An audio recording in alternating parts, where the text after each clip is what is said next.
नमस्कार मराठी रसिक वाचक हो. ग्रामीण कथांची मेजवानी यामध्ये आपले स्वागत आहे. कथा एक एकर जमीन. लेखक व अभिवाचक शरद जगधने. आपल्या शेतात दुसराच कोणीतरी नांगर हाकत आहे हे बघून दामू पळतच तिकडे गेला. तर समोर सुभाअण्णा सावकार स्वतः हातात नांगर घेऊन शेतात नांगर चालवत होता. हे पाहून आपले दोन्ही हात जोडून दामू अगदीच काकुलतीला येऊन त्याला म्हणाला, अण्णा, ह्या माझ्या शेतात तुम्ही कशाला नांगूर आणतायसा? हे वावर तर माझं आहे नवं? दामूच्या बोलण्यावर सुभाअण्णा बैलाला ओढून नांगर थांबवत रागारागातच म्हणाला, कोणाचं वावर? तुझं? कोण म्हणतं हे वावर तुझं आहे ते? अण्णा, हे वावर तुमच्या वडिलाकडनं म्या 20 वर्षा अगोदर विकत घेतलं होतं. दामू गयावया करत म्हणाला. काय म्हणतोस? विकत घेतलं होतंस हे वावर तू? मग दाखव दस्त. जमिनीचा कागद बिगद असेलच की तुझ्याजवळ. दाखव कागद. सुभाअण्णा गालातल्या गालात हसत म्हणाला, वावराची कागद तर तुमच्या वडिलांना बनवलीच नाही ती, आणि पैसे दिलेला बी कुठलाच कागद नाही माझ्याकडं. मग लगा दामू, तुझ्याकडं काय पुरावा आहे? कसला कागद नाही? मग मी कसं समजू की हे वावर तुझं आहे ते? सांग बरं तूच. सुभाअण्णा पुन्हा गालातल्या गालात हसत म्हणाला, आज 20 वर्ष झाली हे वावर पिकवून खातोय आम्ही. एवढा एकच पुरावा आहे माझ्याकडं. फक्त तुझ्या म्हणण्याने हे वावर तुझं होत नाही दामू. त्यासाठी पुरावा लागतो या, आणि तो पुरावा तुझ्याकडं नाही. ह्या वावराची समधी कागद माझ्याकडे आहे ती. तुला बघायचं असेल तर जा तलाट्याकडं. माझं नाव असलेली समधी कागद मिळतेली तुला. अण्णा, विश्वास नावाची बी काय गोष्ट असते का नाही? त्याच विश्वासानं तुमच्या वडिलाकडनं ही जमीन मी 20 वर्षा अगोदर 200 रुपयाला घेतली होती. त्याच विश्वासानं तुमच्या वडिलांनं बी ही जमीन माझ्याकडे सोपवली होती, आणि मी बी त्याच विश्वासानं आजपातर ही जमीन पिकवत आलो याची. आणि आता अण्णा, तुम्ही म्हणताय ही जमीन माझी नाही म्हणून. अण्णा, तुम्ही माझ्यासारख्या गरीबावर जुलूम करतायसा. दामू रडकुंडीला येत म्हणाला. हे बघ दामू, आता माझं वडील काय जित्त नाही ते. तुझा आणि त्यांचा काय काय व्यवहार झालाय ते मला काय ठावं नाही. फक्त मला एवढं माहीत आहे की आता ही जमीन माझी आहे, आणि माझीच राहील. तुला काय करायचं ते कर. आता तू माझा येळ काय खाऊ नकोस गड्या. सरक, मला नांगर हाणू दे, म्हणत सुभाअण्णा नांगर हाकू लागला. सुभाअण्णाच्या अशा बोलण्याने दामूला खूप दुःख झाले. तो उदास अंतकरणाने त्या नांगरालाच पाहत होता. तो त्या जमिनीची छाती पाडून जात होता. क्षणभर दामूला असे वाटले की हा नांगर जमिनीची नसून आपलीच छाती पाडून आरपार होत आहे. असा विचार येताच तो आपली छाती धरून मटकन खाली बसला. डोळ्यातून ओघळणारे अश्रू त्या जमिनीला भिजवत होते, जी थोड्या वेळापूर्वी त्याची स्वतःची होती. दामू एक गरीब शेतकरी होता. गेल्या 20 वर्षापूर्वी त्याने आपल्या शेजारी असलेल्या दौलतीकडून 1 एकर जमीन फक्त 200 रुपयात विकत घेतली होती. वयस्कर दौलती इमानदार आणि खरा माणूस होता. दौलतीकडून जमीन घेतल्यावर दामूने त्याला ती जमीन आपल्या नावावर करण्यासाठी वेळोवेळी तगादा लावला होता, आणि दामूच्या इच्छेनुसार ते वावर दामूच्या नावावर करण्याची तयारी पण दौलतीने दाखवली होती. परंतु काही ना काही कारणास्तव ती जमीन दामूच्या नावावर झालीच नाही. आज जाऊ, उद्या जाऊ तालुक्याला, असे करता करता अजून काही वर्षे निघून गेली. दामू मात्र कोणतीही काळजी न करता अगदी विश्वासाने ती जमीन पिकवून खात होता. जमिनीचा दस्त झाला नाही म्हणून काय झालं? जमीन तर आपलीच आहे. आज नाही तर उद्या दस्त पण होईल आपल्या नावावर, या एकाच आशेवर दामू निश्चिंत होता. दामूने दौलतीकडून जेव्हा ती जमीन विकत घेतली होती तेव्हा ती जमीन एक नापीक माळरान होतं. मात्र आपल्या मेहनतीने आणि कष्टाने दामूने ती ओसाड जमीन सुपीक आणि उपजाऊ बनवली होती. त्या ओसाड जमिनीतून तो विविध प्रकारच्या धान्याची पिकं घेत होता, व त्याच पिकावर तो आपल्या परिवाराचे भरणपोषण अगदी व्यवस्थित करत होता. ती 1 एकर जमीनच त्याच्या परिवाराचा आधार होता. आत्तापर्यंत सर्व काही व्यवस्थित चाललं होतं, पण मागच्याच महिन्यात दौलतीचं निधन झालं, आणि दौलतीबरोबर झालेला त्या जमिनीचा सौदा देखील दौलतीबरोबरच दफन झाला. दौलतीच्या मरणानंतर त्याचा मुलगा सुभाअण्णा सावकार याने ती दामूला दिलेली 1 एकर जमीनसुद्धा आपल्या नावावर करून घेतली. त्याला माहीत होते की दामू पिकवत असलेल्या वावराचा कोणताही कागद किंवा कोणतेही दस्त दामूकडे नाहीत व आपल्याला देखील तशी कोणतीच कायदेशीर अडचण येणार नाही. म्हणूनच त्याने दामू पिकवत असलेल्या जमिनीत आपलीच जमीन आहे म्हणून नांगर टाकला होता. सुबा अण्णा त्या गावात खूप श्रीमंत व व्याजाने पैसे देणारा सावकार म्हणून ओळखला जात होता. स्वतःची 100 एकर बागायत जमीन होती. तरीही दामू जी जमीन पिकत होता त्या जमिनीवरही त्याची नजर होती. परंतु दामूकडे कोणतेही कागदपत्र नसल्यामुळे ती जमीन आता कायदेशीररित्या सुबा अण्णा सावकाराची झालेली होती. बराच वेळ तेथे बसून राहिल्यानंतर दामू उठून उभा राहिला आणि काही विचार करून लांब लांब पावले टाकत तो गावच्या तलाठी भाऊसाहेबांच्या समोर जाऊन उभा राहिला. समोर दामूला बघून तलाठी भाऊसाहेब म्हणाले, ये दामू, कसं काय येणं केलंस? भाऊसाहेब, मी जे दौलतीचं वावर पिकवत होतो ते आता कोणाच्या नावावर आहे जी? दामूने हात जोडत तलाठी साहेबांना विचारले. का, काय झालं दामू? तलाठी म्हणाले.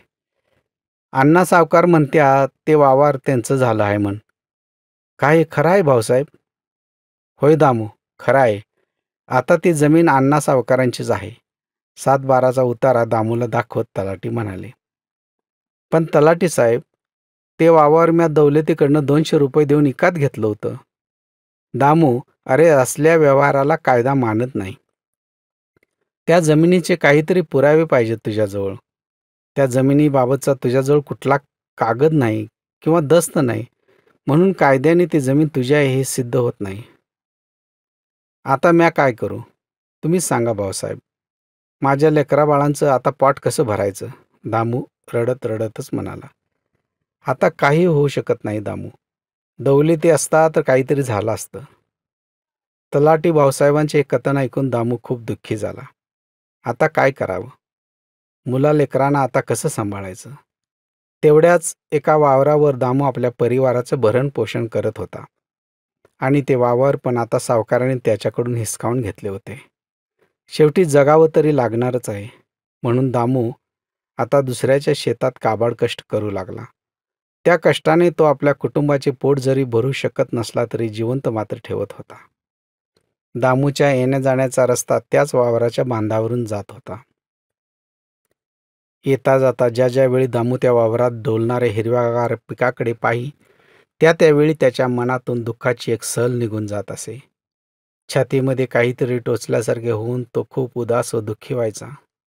नकळत त्याच्या डोळ्यात असंख्य अश्रू जमा व्हायचे. त्याचे त्या हिरव्यागार पिकाकडे पाहण्याचे धाडसच होत नसे. त्याकडे पाहताना त्याला एखाद्या अपराधासारखे वाटत असे. त्या वावरात पिकलेल्या धान्याची पोती गाडीत भरून सुबा अण्णा सावकाराची बैलगाडी जेव्हा कधी दामूच्या समोरून निघून जाई, तेव्हा ती धान्याची भरलेली पोती पाहून दामू खूप दुःखी व्हायचा. कारण कधी काळी ती धान्याची पोती दामूच्या घरी येत असायची. मात्र आता त्या पोत्याने आपला रस्ता बदलला होता. धान्याची भरलेली पोती आता दामूवर जणू रुसून बसली होती. दामूची अशी दयनीय अवस्था बघून सुबा अण्णा सावकार मात्र खूप खुश व्हायचा. त्याच्या चेहऱ्यावर एक वेगळाच आनंद दिसायचा. दामूचा तो केविलवाणा चेहरा पाहून अण्णा सावकाराच्या चेहऱ्यावरील बदललेले भाव सहज दिसायचे. एका गरीबाला फसवून जणू सुबा अण्णा सावकाराने एखादी लढाईच जिंकली होती. दामू एक इमानदार व मेहनती शेतकरी होता. इमानदारी व प्रामाणिकपणा याबरोबर त्याच्या वडिलोपार्जित चालत आलेली एक अभूतपूर्व कला देखील त्याच्याकडे होती. दामू कोणत्याही विषारी सापाचे किंवा विंचूचे विष उतरवण्यात पटाईत होता. अनेक पिढी दर पिढीपासून चालत आलेल्या त्या कलेत दामू अगदीच पारंगत होता. कितीही विषारी साप किंवा विंचू चावलेल्या त्या व्यक्तीला अवघ्या काही तासातच दामू बरा करीत असे. दामूवर लोकांचा विश्वास होता, म्हणूनच दंश झालेली माणसे देखील लवकरच बरी होत असत. एक दिवस एक घटना घडली. सुबा अण्णा सावकाराच्या 7 वर्षाच्या एकुलत्या एक मुलाला एक विषारी नाग चावला. आपल्या मुलाला अशा असह्य वेदनेने तडफडताना पाहून सुबा अण्णा सावकाराची बायको आपल्या नवऱ्याला म्हणाली, "आव, ह्या लेकराची तळमळ मला बघू वाटना. बघा की, करा काहीतरी लेकराच्या औषधोपचाराचं. होय होय, हे काय चाललोच की मी घेऊन त्याला तालुक्याच्या दवाखान्यात. अण्णा सावकार निपचित पडलेल्या आपल्या पोराला उचलून घेत म्हणाला. अहो दवाखाना तर लय लांब आहे तालुक्याला. केव्हा पोचणार तुम्ही तिथं? अदोगरच लय येळ झालाय. दवाखान्यात जाता जाता माझं पोरगं रस्त्यातच मरलं तर? दवाखान्याच्या परास त्याला दामूकडेच घेऊन जावा. सोमा अण्णाची बायको आपल्या नवऱ्याला गयाबया करत म्हणाली. काय? त्या दामूकडं? आणि कोणच्या तोंडानं जाऊ मी त्याच्याकडे लेकराला घेऊन? म्या दामूला धोका दिला माहीत आहे नव्ह तुला? त्याच्या हंकाराबरोबर खेळलोय म्या. त्याच्या तोंडातला घास हिसकावून घेतलाय म्या. 20 वर्षापासनं मेहनत करून खात असलेल्या वावराचा तुकडा त्याच्याकडनं कपटानं बळकावलाय म्या. हे सगळं विसरलं असेल दामू? म्या नाही जाणार दामूकडं. त्यो मला कधी बी माफ करणार नाही. माझा बदला घेण्यासाठी टपूनच बसला असेल त्यो. सुब्बा सावकार म्हणाला. काय व्हायचं ते होऊ द्या. पोराला द्या माझ्याकडं. मी जाते दामूकडे घेऊन लेकराला. त्याच्या पायावर लोटांगण घालून माझ्या पोराच्या जीवाची भीक मागीन मी. आणि एवढे बोलून सुब्बा सावकाराची बायको साप चावलेल्या आपल्या पोराला उचलून कडेवर घेत दामूच्या घराकडे पळतच सुटली. सुब्बा सावकाराच्या बायकोला आपल्या घरासमोरील अंगणात पाहताच दामूने तिरस्काराने तोंड फिरवले. परंतु बेशुद्ध पडलेल्या आपल्या मुलाला दामूच्या घराच्या उंबऱ्यावर ठेवून भरलेल्या डोळ्यांनी सुब्बा सावकाराच्या बायकोने जेव्हा दामूकडे केविलवाण्या नजरेने पाहिले, तेव्हा दामूला आपले कर्तव्य आठवले आणि सर्व काही विसरून तो त्या मुलावर उपचार करू लागला. देशी औषधाचे काही डोस दिल्यानंतर जवळजवळ 1 तासाने सुब्बा सावकाराचा तो मुलगा शुद्धीवर आला. मुलाने आपले डोळे उघडले. मुलगा शुद्धीवर आल्याचे पाहून दामूलाही आनंद झाला. मुलाच्या जीवाचा धोका टळला असल्याची खात्री होताच थोडा वेळ विश्रांती घेऊन दामूने त्या मुलाला घरी घेऊन जाण्याची परवानगी दिली. याचं थोर समाधान दामूच्या चेहऱ्यावर स्पष्ट दिसत होतं. दुसऱ्या दिवशी सकाळी सकाळी दामू आपल्या घरासमोरील अंगणात ऊन शेकत बसला होता. इतक्यात समोर सुब्बा सावकाराला पाहताच दामू दचकून म्हणाला. अण्णा तुम्ही? आणि एवढे येरवाळी?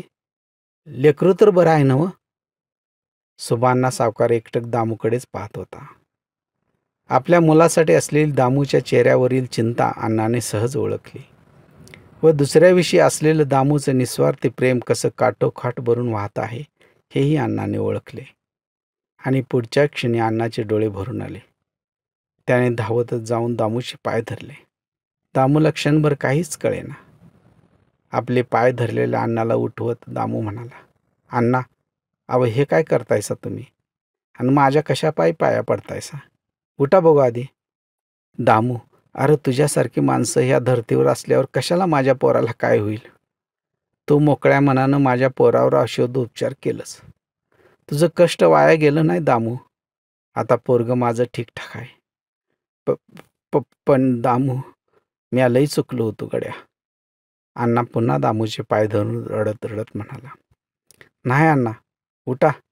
तुम्ही सावकार माणसं, मोठी माणसं आहेसा. माझ्यासारख्या गरीबाचं पाय धरून काय फायदा? दामू, तू एक माणूसच नाही तर देव आहे. म्या तर म्हणतो की देवापरीच तू थोर आहेस. म्हणून आता तुझं पाय धरायला मला काहीच लाज वाटत नाही. अरे म्या तुला किती त्रास दिला. तुझ्या लेकरा बाळाच्या पोटाचा आधार असलेलं ते एकुलते एक वावर बी मी तुझ्याकडनं बळजबरीने घेतलं. तो अण्णाला देखील महाग झालाच. तरी पण तू मला कधी बी त्या जमिनीबाबत बोलला नाहीस. गपचिप तू सगळं काय सोसत राहिलास. अरे दामू, तुझ्या जागी देव जर असता तर ते बी रागाला गेला असता. पण तू तुझ्या तोंडातनं काय बी सबूत काढला नाहीस. थोडा वेळ थांबून आपल्या तोंडातला आवंडा गिळत दामू अण्णा सावकार पुढे म्हणाला. काल तू मरणाच्या दाढत गेलेल्या माझ्या पोराला वाचवून आपल्या दुश्मनाबद्दलचं सुदीक प्रेम तू दाखवलंच गड्या.